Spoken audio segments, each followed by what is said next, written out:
শ্রী গুরু জয়, শ্রী গুরু জয়, শ্রী গুরু জয়। উপস্থিত হয়ে গেছি আপনাদের সামনে একটি অপূর্ব লীলা কাহিনী নিয়ে। আজকের আমরা জানব, গুরু যখন উদ্ধার করতে চান তখন তার জন্য কোনো দিনক্ষণের প্রয়োজন হয় না। সেই ভক্তকে তিনি ঠিক উদ্ধার করে নেবেন। সে দীক্ষাই হোক বা অন্য কোনো কিছুর মাধ্যমেই হোক, গুরুদেব অন্তর্যামী। এটাই আমাদের কাছে একটি নতুন দৃষ্টান্ত। আজকের কাহিনীটি আমি সংগ্রহ করেছি কৌশিক শাহদাদার লেখনীর মাধ্যমে। যারা এই ধরনের নানান অজানা লীলা কাহিনী, অজানা তথ্য জানতে ইচ্ছুক এবং যারা এখনো পর্যন্ত শ্রী গুরু চরণেষু এই চ্যানেলটিকে সাবস্ক্রাইব করেননি, আপনারা অবশ্যই সাবস্ক্রাইব করবেন এবং একটা লাইক করে দেবেন। লাইক করলে অনেক উৎসাহ পাই। সঙ্গে যারা যারা এই ধরনের কাহিনী জেনে সমৃদ্ধ হবেন তাদের মধ্যে শেয়ার করে অবশ্যই ছড়িয়ে দিতে ভুলবেন না। শ্রী গুরু জয়। শুরু করছি আজকের নিবেদন। গুরু কৃপা থাকলে কত কিছুই না ঘটে। গুরুদেব স্থূল দেহে থাকার সময় একটি ঘটনার কথা মনে পড়ে যায়, যেটি আমার দাদু অর্থাৎ আমার বাবার সম্পর্কে যিনি কাকা হন তাকে নিয়ে। উনি এখন বারাসাতে থাকেন। উনি ওখানকার এক শাখা সংঘের সদস্য। নতুন বিবাহ করে ঠাকুমাকে নিয়ে ওখানে থাকতেন।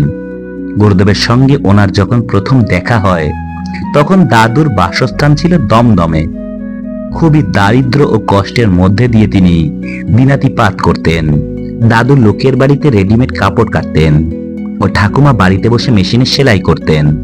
দমদম শাখার সংঘের এক গুরু ভাই দাদুর পরিচিত ছিল। তিনি একদিন দাদুর বাড়িতে এসে এমন কষ্ট করতে দেখে দাদুকে আমাদের নাকতলা কেন্দ্রীয় আশ্রমে নিয়ে যাবার প্রস্তাব দেন। সেই মতো তারা একদিন আশ্রমে চলে যান। তখন গুরুদেব কেন্দ্রীয় আশ্রমেই ছিলেন। দাদুর আবার একটা খারাপ অভ্যাস ছিল, ধূমপান করা। যাই হোক, রান্নাঘরের পাশের গৃহে তখন গুরুদেব অবস্থান করছেন। প্রণামের বিশাল লাইন। সেই লাইনের সুযোগ নিয়ে দাদু শিল্পকেন্দ্রের কাছে বসে ধূমপান করছিলেন। হঠাৎ লাইন পরিচালক গুরু ভাই দাদুকে এসে বললেন, বাবা আপনাকে ডাকছেন। শুনে তো দাদু ভয়ে অস্থির, কারণ এত লাইনের মধ্যে গুরুদেব তাকে ডাকছেন। দাদু মনে মনে ভাবছেন, বিড়ি খাওয়া নিয়ে কিছু বলবেন নাকি বুড়ো কর্তা। যাই হোক, দাদু বিড়ি ফেলে হাত মুখ ধুয়ে ভিতরে গেলেন। দাদু গিয়ে গুরুদেবকে প্রণাম করলেন। প্রণামের পর গুরুদেব দাদুকে বললেন, দীক্ষা নিবা? দাদু বললেন, আপনি দিলেই আমি দীক্ষা নেব। এরপর গুরুদেব দাদুকে বললেন, তোমার কি আমারে ঘষা মাজা হইছে? আর একটু ঘষা মাইজা নাও। দাদু বললেন, আমার ঘষা মাজা শেষ। এই ঘষা মাজার মানে হলো দাদুর কিছু ঐশ্বরিক ক্ষমতা ছিল। গুরুদেব হলেন স্বয়ং সদ্গুরু ভগবান। তার জানতে কিছুই বাকি থাকে না। গুরুদেব বললেন, আমি তোমাকে দীক্ষা দেব। তুমি 27 অগ্রহায়ণ দীক্ষা নিতে আসবা। পাশে থাকা শিষ্য ভক্তরা শুনে তো অবাক। গুরুদেব একই কথা বললেন, কারণ গুরুদেব তো 29 অগ্রহায়ণ দীক্ষা দেন। তারপর গুরুদেব দাদুর হাতে আশীর্বাদ তুলে দিলেন। দাদু আশীর্বাদ হাতে নিয়ে বললেন, আমি এই আশীর্বাদ কি করব, কোথায় রাখবো? গুরুদেব কোনো উত্তর দিলেন না। দাদু বললেন, কোথাও একটা রাখবো, কিন্তু এই আশীর্বাদ শুকিয়ে গেলে এটাকে কোথায় ফেলবো?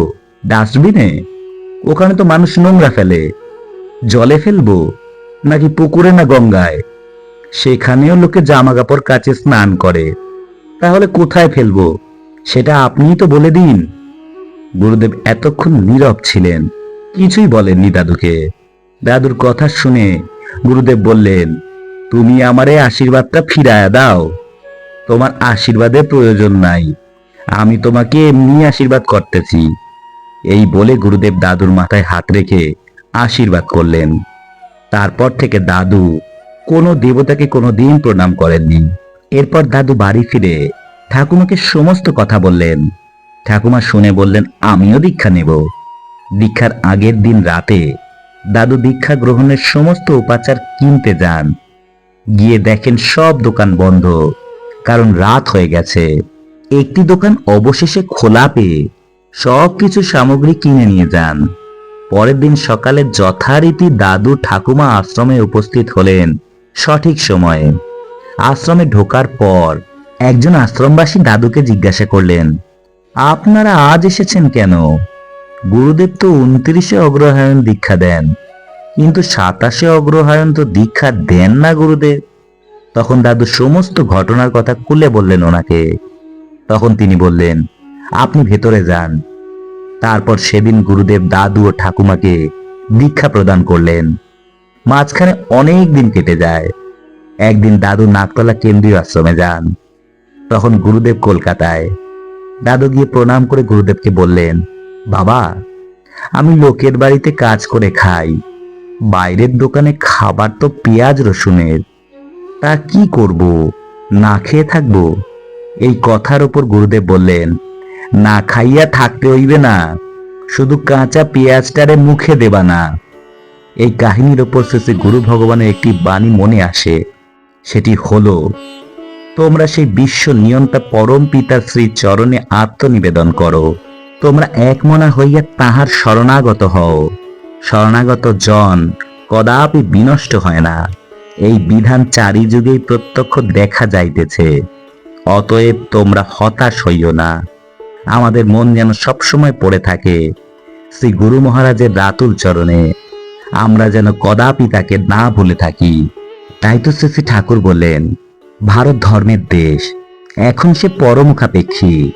সে এখন অন্য দেশের পোশাক পরে, তাহাদের ভাব দ্বারা বহন করে। বিলাতি ফুল গাছের জীবন রক্ষা করতে কত খরচ, তাদের জীবন কত অল্পস্থায়ী, অথচ আমাদের করবী, জবা, গন্ধরাজ ইত্যাদি কত সহজে জন্মে, কত যুগ ধরে ফুল দেয়। তোমাদের প্রধান কর্তব্য নিজেকে নিজে চেনা। তাকে চিনবার জন্য তোমাদের বিশেষভাবে তৎপর হওয়া দরকার। তিনি তোমাদের ভিতর থেকেই চালাচ্ছেন, বলাচ্ছেন, খাওয়াচ্ছেন। তিনি তোমাদের আপনের আপন, নিকটের নিকট। তাকে যদি নাই জানতে পারলে, নাই চিনতে পারলে, তবে তো জন্মই বৃথা হলো। দীক্ষা মানে কর্মের অধিকার। অধিকার পেয়ে কর্ম না করলে হবে কি করে? সদ্গুরুর নিকট দীক্ষা গ্রহণ করিলে প্রারব্ধ ক্ষয়ের উপায় হয়, তবে গুরুর নির্দিষ্ট পথ অবলম্বন করিলেই প্রারব্ধ কাটিয়া যায়। যাহারা দীক্ষার পর এই জন্মে কোনো কাজ করিবে না, তাহারা পরজন্মে ওই স্মৃতি নিয়া জন্মিবে ও সদ্গুরু লাভ করিয়া ভজনশীল হইবে। শ্রী গুরু জয়, শ্রী গুরু জয়, শ্রী গুরু জয়। আজকে এইটুকুই। পরের দিন আবার উপস্থিত হয়ে যাব নতুন কোনো অজানা তথ্য বা অজানা লীলা কাহিনীর সঙ্গে। ততক্ষণ কিন্তু শ্রী গুরু চরণেষু এই চ্যানেলটিকে সাবস্ক্রাইব করতে ভুলবেন না এবং শেয়ার করে এই ধরনের এই কাহিনী সকলের মধ্যে ছড়িয়ে দিতে ভুলবেন না। ততক্ষণ সকলে অনেক ভালো থাকবেন, সুস্থ থাকবেন। দেখা হচ্ছে পরের দিন। শ্রী গুরু জয়। নমস্কার সবাইকে।